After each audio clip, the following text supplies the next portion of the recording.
নমস্কার, আমি সত্যম। আমার ইউটিউবে আপনাদের সবাইকে স্বাগত। আজ যে বিষয় নিয়ে আলোচনা হবে সেটা হচ্ছে রাশিফল মীন রাশি, অর্থাৎ রাশির একদম শেষ রাশি। বাকি রাশিগুলো নিয়ে আলোচনা হয়েছে, আপনারা যারা দেখেননি অবশ্যই আমার প্রোফাইলে গিয়ে দেখে নেবেন। তো মীন রাশিগুলো অবশ্যই, আর যদি সাবস্ক্রাইব না করা থাকে অবশ্যই সাবস্ক্রাইব করে দেবেন, না হলে কিন্তু প্রত্যেক দিনের রাশিফল যখন আজকের দিনটি আপনার কেমন যাবে এই রাশিফল কিন্তু সকালবেলাতে উঠেই আপনারা দেখতে পাবেন না। নিচে সাবস্ক্রাইব লেখা বাটনে ক্লিক করে অলে ক্লিক করে দেবেন, এবং ওই আপনি যদি বাকি রাশিগুলো না দেখেন অবশ্যই আমার প্রোফাইলে গিয়ে পুরো রাশিফলটা দেখবেন। তো ভালো লাগলে সাবস্ক্রাইব, লাইক, শেয়ার, আর আপনারা যেটা করছেন না সেটা হচ্ছে কমেন্টস। কি বিষয়ে আপনি জানতে চাইছেন তো অবশ্যই নিচে কমেন্টস করে জানাবেন, এবং শেয়ারিংটা অবশ্যই করবেন। তো আজকে মীন রাশি, অর্থাৎ যে চারটে গ্রহের উপরে দাঁড়িয়ে আমরা রাশিফল করে থাকি সেই চারটে গ্রহ হচ্ছে বৃহস্পতি, শনি, রাহু এবং কেতু।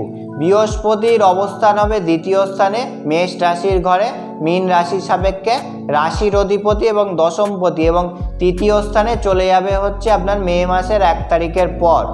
শনির অবস্থান হবে দ্বাদশে, দ্বাদশপতি দ্বাদশেই অবস্থান করবে। রাহুর অবস্থান হবে আপনাদের ক্ষেত্রে রাশির ওপরেই, এবং সপ্তম স্থানে কেতুর অবস্থান হবে। দেখুন, শরীর স্বাস্থ্যের জায়গায় যাদের আপনাদের ক্ষেত্রে প্রেশার সমস্যা, সুগারের সমস্যা আছে, তো আপনাদের ক্ষেত্রে এনার্জি খুব হাই হয়ে যাবে। চন্দ্র রাহু যুক্ত হচ্ছে, আপনাদের মধ্যে একটু অস্থিরতা আসবে, মানে মন খুব চঞ্চল হয়ে পড়বে। প্রেশার, সুগার, থাইরয়েড যাদের আপনাদের আছে আপনারা একটু সাবধানে থাকবেন, অবশ্যই ডাক্তারের একটু পরামর্শ নেবেন। চোখের সমস্যাও কিন্তু একটু বাড়তে পারে। এবার বৃহস্পতির পজিশনিং দ্বিতীয় থাকছে, দশমপতি এবং মানে রাশির অধিপতি দ্বিতীয়, তো সেই কারণের জন্য আপনাদেরকে খুব শুভ একটা যোগ সৃষ্টি করছে। এই যোগের কারণে আপনাদের ক্ষেত্রে যারা ভালো ভালো চাকরি, আপনারা চাকরির জন্য চেষ্টা করছিলেন, যতদিন বৃহস্পতি অবস্থান হবে মে মাসের 1 তারিখ পর্যন্ত বৃহস্পতি থাকবে, আপনাদের চাকরির যোগ কিন্তু প্রবল। মানে খুব মানে চাকরি যদি দশা অন্তর্দশা খুব খারাপ না থাকে, যদিও জন্মছকটাকে এই জায়গাটা একটু বিচার করিয়ে নেবেন, যদি খুব খারাপ না থাকে তাহলে কিন্তু আপনারা যারা সরকারি চাকরির জন্য চেষ্টা করছেন, বেসরকারি ভালো চাকরির জন্য চেষ্টা করছেন, তাদের কিন্তু সেই জায়গাটা খুব ভালো আছে। আয় আপনাদের যথেষ্ট পরিমাণে হবে, কিন্তু লগ্নে রাহুর কারণে কিন্তু ব্যয়ও প্রচুর পরিমাণে হবে। আয়ের থেকে ব্যয় বাড়বে, মানে আয় হবে আবার অকারণে আপনাদের ব্যয় হয়ে যাবে। তো এই জায়গার থেকে আপনারা একটু সাবধানে থাকবেন। ব্যবসার জায়গায় কিন্তু কিছু গুপ্ত শত্রুতা আপনাদের ক্ষেত্রে আসতে পারে।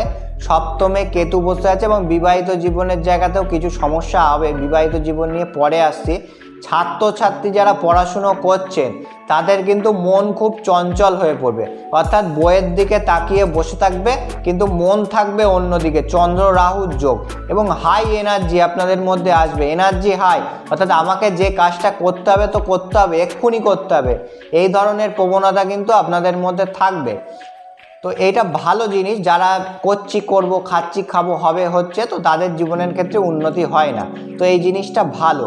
কিন্তু যেটা আপনাদের বিশেষ প্রয়োজন সেটা হচ্ছে এই জায়গাটা একটু জ্যোতিষীয় পরামর্শ নিয়ে একটু প্রতিকারের প্রয়োজনীয়তা আছে। না হলে কিন্তু আপনাদের পয়সা, যেমন রাহু চন্দ্রের যোগ, পয়সা যেমন আপনাদের ক্ষেত্রে বেরিয়ে যাবে, মনও প্রচুর পরিমাণে চঞ্চল হয়ে পড়বে ছাত্রছাত্রী থেকে আপনাদের প্রত্যেকের। শনি দ্বাদশপতি হয়ে এবং একাদশপতি হয়ে দ্বাদশ স্থানেই অবস্থান করছে। শনির কারণে আপনাদের আধ্যাত্মিক দিকে যথেষ্ট উন্নতি হবে। আপনারা দেখবেন আগে আপনি হয়তো ঠাকুর ঘরে 1 ঘন্টা বসছেন, এখন সেখানে আপনি 1.5 ঘন্টা বসবেন। তো আধ্যাত্মিক দিকে আপনাদের যথেষ্ট পরিমাণে উন্নতি হবে। আধ্যাত্মিক কাজকর্মের সাথে মীন রাশি, মীন লগ্নের জাতক কিংবা জাতিকারা যারা যুক্ত আছেন, অবশ্যই তাদের বিবাহ, মানে তাদের উন্নতির জায়গাটা যথেষ্ট পরিমাণে দেখাচ্ছে। যারা তন্ত্রের কাজের সাথে যুক্ত, জ্যোতিষের কাজের সাথে যুক্ত, প্রেম প্রীতি প্রণয়ের জায়গা, অর্থাৎ রিলেশনশিপের জায়গায় কিন্তু কিছু সমস্যা আসতে পারে। পঞ্চমপতি হচ্ছে চন্দ্র, সেই চন্দ্র রাহু যুক্ত হয়ে গেল, প্রেমের জায়গায় কিন্তু সমস্যা আসবে, ঝামেলা ঝক্কি এই জিনিসগুলো হয়ে ব্রেকআপ কিন্তু হয়ে যেতে পারে। সবার ক্ষেত্রে হবে না, অবশ্যই এই জায়গাটা একটু প্রতিকার করিয়ে নেবেন। তো বিবাহিত জীবনের জায়গায় বিয়ে হওয়ার সম্ভাবনা সারা বছরই থাকবে, কিন্তু বিবাহিত জীবনের জায়গায় কিন্তু আপনার সমস্যা আসবে। বিবাহিত জীবন এবং দাম্পত্য জীবনের জায়গায় তৃতীয় কোনো ব্যক্তির কারণে সমস্যা এবং গুপ্ত শত্রুতা বিবাহিত, মানে অন্য লোকেরা আপনার চাইবে না যে আপনার বিবাহিত সংসারিক জীবন ভালো থাকুক। এই জায়গার থেকে কিন্তু আপনাদের সমস্যা আসবে, এই জায়গাটায় একটু সাবধানে থাকবেন। এবং আপনারা যে জিনিসটা হতে পারে গুপ্ত শত্রুতার কারণে ব্যবসা, বিয়ে হতে পারে বা চাকরি হতে পারে, আপনার সামনে হয়তো তারা খুব ভালো কিন্তু পেছনে গিয়ে আপনার নামে বদনাম করছে, অর্থাৎ ক্ষতি চাইছে আপনার। তো এই জায়গার থেকেও একটু সাবধানে থাকবেন মীন রাশি, মীন লগ্নের জাতক কিংবা জাতিকা। যারা ঠান্ডা পানীয় জিনিস, কোল্ড ড্রিঙ্কস, থামস আপের ব্যবসা করেন তাদের জন্য খুব ভালো। আপনাদের ক্ষেত্রে সপ্তম স্থানে কেতুর অবস্থান এবং রাহু, চন্দ্রের ওপরে রাহুর অবস্থান আছে।